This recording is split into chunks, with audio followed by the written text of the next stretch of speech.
नमस्कार दोस्तों।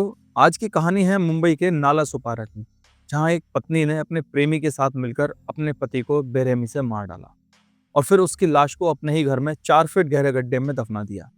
ऊपर से टाइल्स लगाकर दुनिया को बेवकूफ बनाने की कोशिश की, लेकिन दोस्तों सच को ज्यादा देर नहीं लगती और ना ही ज्यादा देर तक छुपाया जा सकता है। यह है विजय चौहान की कहानी, एक 34 साल के मेहनती शख्स की जिसे अपनी पत्नी चमन उर्फ गुड़िया देवी और उसके प्रेमी मोनू विश्वकर्मा ने मौत के घाट उतार दिया। हिंदुस्तान टाइम्स 22 जुलाई 2025 की खबर कहती है कि इस हत्याकांड ने नाला सुपारा की तंग गलियों में दहशत फैला दी। टाइम्स ऑफ इंडिया 22 जुलाई 2025 बताती है कि विजय के भाई अखिलेश ने जब घर पर नई टाइल्स और भारी बदबू देखी तो इस खौफनाक सच का पर्दाफाश हुआ। लेकिन दोस्तों सवाल यह है, क्या प्यार का जुनून इंसान को कातिल बना सकता है? कैसे एक औरत अपने 10 साल के रिश्ते को खंजर से चीर सकती है? और कैसे इस साजिश का पर्दाफाश हुआ, आज हम इस कहानी की हर परत खोलेंगे। विजय चौहान की मेहनत, चमन की साजिश, मोनू का धोखा, पुलिस का शिकंजा और वो अनसुलझे सवाल जो आज भी हवा में तैर रहे हैं। तो तैयार हो जाइए, क्योंकि ये कहानी आपको हिलाकर रख देगी। नाला सोपारा मुंबई से 70 किलोमीटर दूर एक ऐसा इलाका जहां मेहनतकश लोग अपने सपनों की गाड़ी खींचते हैं। साईं शारदा वेलफेयर सोसाइटी की तंग गलियों में रहते थे विजय चौहान, उसकी पत्नी चमन उर्फ गुड़िया देवी और उनका 7 साल का बेटा। द इंडियन एक्सप्रेस 22 जुलाई 2025 की रिपोर्ट कहती है कि विजय 34 साल के एक होम रिनोवेशन कॉन्ट्रैक्टर थे। सुबह जल्दी उठकर काम पर जाते थे, देर रात लौटते थे। चमन 32 साल की घर संभालती थी। उनकी शादी को 10 साल हो चुके थे। लेकिन दोस्तों हर चमकती तस्वीर के पीछे एक काला सच छुपा होता है। हिंदुस्तान टाइम्स 22 जुलाई 2025 की खबर कहती है कि चमन का अपने पड़ोसी 23 साल के मोनू विश्वकर्मा के साथ में अफेयर चल रहा था। मोनू उसी मोहल्ले में रहता था और अक्सर चमन से मिलने आता था। एक पड़ोसी श्यामलाल जी कहते हैं कि विजय दिन रात मेहनत करता था, लेकिन चमन और उसके मोनू को अक्सर गुपचुप बातें करते हुए देखा जाता था। हमें शक था, लेकिन इतना बड़ा कांड होगा ये किसी को नहीं पता था। न्यूज़ 18 22 जुलाई 2025 की रिपोर्ट कहती है कि विजय को शायद चमन के अफेयर का पता चल गया था। वो अपने परिवार के लिए जी जान से मेहनत करता था, लेकिन चमन का दिल मोनू के लिए धड़क रहा था। चमन और मोनू ने विजय चौहान को रास्ते से हटाने की साजिश रची। लेकिन सवाल यह है, क्या विजय का मेहनती स्वभाव भी उसकी मौत का कारण बना? चमन का मोनू के साथ रिश्ता कितना गहरा था कि उसने अपने पति को मारने का फैसला कर लिया? अब आते हैं उस काली रात पर जब नाला सुपारा की गलियां खून से सन गई थीं। 5 या 6 जुलाई 2025 की रात साई शारदा वेलफेयर सोसाइटी में हर तरफ सन्नाटा था। विजय अपने घर में सो रहा था, बिल्कुल बेखबर। उसकी अपनी पत्नी और उसका प्रेमी उसकी जिंदगी का आखिरी पन्ना लिख रहे थे। हिंदुस्तान टाइम्स 24 जुलाई 2025 की खबर बताती है कि चमन और मोनू ने मिलकर विजय चौहान की गला घोटकर हत्या की। फिर उन्होंने घर में 6 फीट लंबा और 2 फीट चौड़ा और 4 फीट गहरा गड्ढा खोदा और विजय की लाश को उसमें दफना दिया। लेकिन दोस्तों ये साजिश यहीं ख़त्म नहीं हुई। चमन ने इतनी शातिर दिखाई कि उसने विजय के बड़े भाई अजय चौहान को टाइल्स लगाने के लिए बुलाया। आज तक 22 जुलाई 2025 की रिपोर्ट कहती है कि चमन ने अजय को बताया कि पाइपलाइन का काम हुआ था, इसलिए टाइल्स हटाई गई थी। अजय, जो एक दिहाड़ी मजदूर है, उसने अनजाने में अपने भाई की कब्र पर टाइल्स लगा दी। अजय की आवाज़ सुनो। अजय कहते हैं कि मुझे क्या पता था कि मैं अपने भाई को दफना रहा हूँ। चमन ने कहा। विजय गुस्से में घर छोड़कर चला गया। टाइम्स ऑफ इंडिया 22 जुलाई 2025 की खबर बताती है कि चमन ने विजय चौहान के फ़ोन को बंद कर दिया ताकि कोई शक ना करे। लेकिन 21 जुलाई 2025 को विजय चौहान का दूसरा भाई अखिलेश घर आया। उसे नई टाइल्स और एक तेज बदबू ने शक में डाल दिया। द CSR जनरल 22 जुलाई 2025 के मुताबिक अखिलेश ने पड़ोसियों को बुलाया और खुदाई शुरू की। 4 फीट नीचे विजय की सड़ी हुई लाश मिली। सवाल यह है दोस्तों कि क्या चमन और मोनू ने सोचा था कि उनकी दृश्यम स्टाइल साजिश कामयाब हो जाएगी? अब कहानी में आता है वो ट्विस्ट जहां सच ने अपनी जुबान खोली। अखिलेश ने तुरंत पेल्हार पुलिस को बुलाया। टाइम्स ऑफ इंडिया 22 जुलाई 2025 की खबर कहती है कि 21 जुलाई 2025 को पुलिस ने घर की खुदाई शुरू की।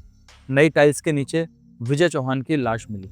फॉरेंसिक जांच में पुष्टि हुई कि हत्या गला घोटकर की गई थी।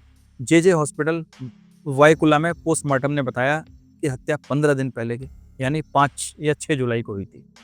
पुलिस ने चमन और मोनू की तलाश शुरू की।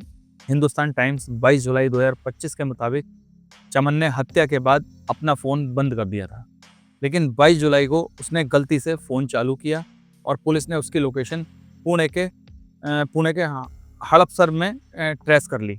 22 जुलाई 2025 को पेल्हार पुलिस ने चमन और मोनू को गिरफ्तार किया।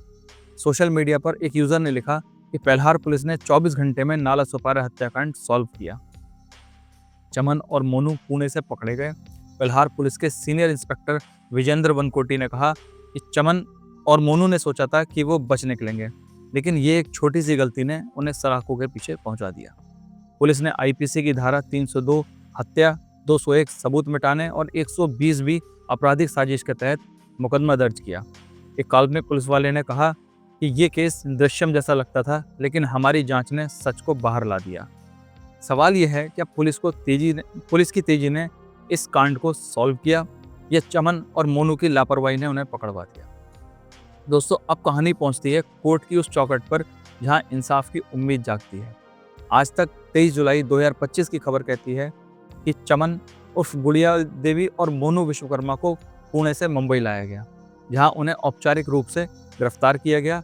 पुलिस ने उनके खिलाफ हत्या, सबूत मिटाने और साजिश के आरोप लगाए। द इंडियन एक्सप्रेस 22 जुलाई 2025 की रिपोर्ट बताती है कि पुलिस अभी जांच कर रही है कि हत्या का मकसद क्या था। क्या चमन और मोनू साथ में भागना चाहते थे या विजय की प्रॉपर्टी और पैसे का लालच था? हिंदुस्तान टाइम्स 24 जुलाई 2025 के मुताबिक विजय चौहान और उसके भाई अखिलेश ने हाल ही में एक नया घर खरीदा था, जिसके लिए अखिलेश को पैसे चाहिए थे। एक काल्पनिक वकील संजय मेहता कहते हैं कि ये केस सिर्फ हत्या का नहीं बल्कि विश्वासघात का है। एक पत्नी ने अपने पति को मारा और एक भाई ने अनजाने में अपने भाई की कब्र पर टाइल्स लगाकर उसको सील कर दिया।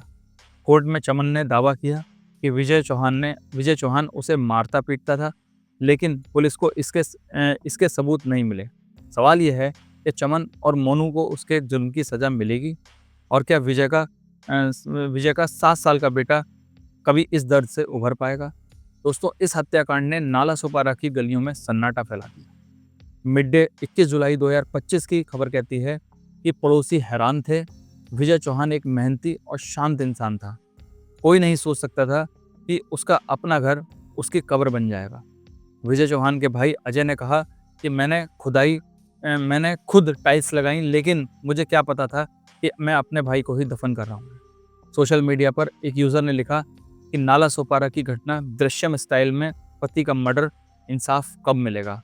एक काल्पनिक सामाजिक कार्यकर्ता रीना कहती हैं कि यह हत्याकांड एक परिवार का दर्द नहीं बल्कि समाज के लिए एक सबक है। रिश्तों में विश्वासघात कितना खतरनाक हो सकता है? द हिंदू 23 जुलाई 2025 की एक रिपोर्ट कहती है कि नाला सोपारा जैसे इलाकों में आर्थिक तंगी और सामाजिक दबाव अक्सर रिश्तों को तोड़ देते हैं। क्या विजय चौहान की मेहनत और चमन का धोखा इसकी मिसाल है?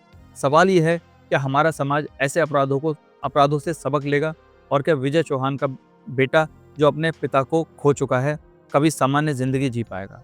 दोस्तों, नाला सोपारा का ये हत्याकांड एक ऐसी कहानी है जो रिश्तों की नींवों को हिला कर रख देती है। हिंदुस्तान टाइम्स 22 जुलाई 2025 कहती है कि चमन और मोनू ने विजय चौहान को मारा और लाश को टाइल्स में दफनाया। टाइम्स ऑफ इंडिया 22 जुलाई 2025 की रिपोर्ट कहती है कि पुलिस ने 24 घंटों में केस सॉल्व कर दिया। लेकिन दोस्तों, सवाल आज भी अनसुलझे हैं। क्या चमन का मोनू के लिए जुनून इतना गहरा था कि उसने अपने पति को ही जान से मार डाला? क्या प्रॉपर्टी का लालच इस जुनून की जड़ था?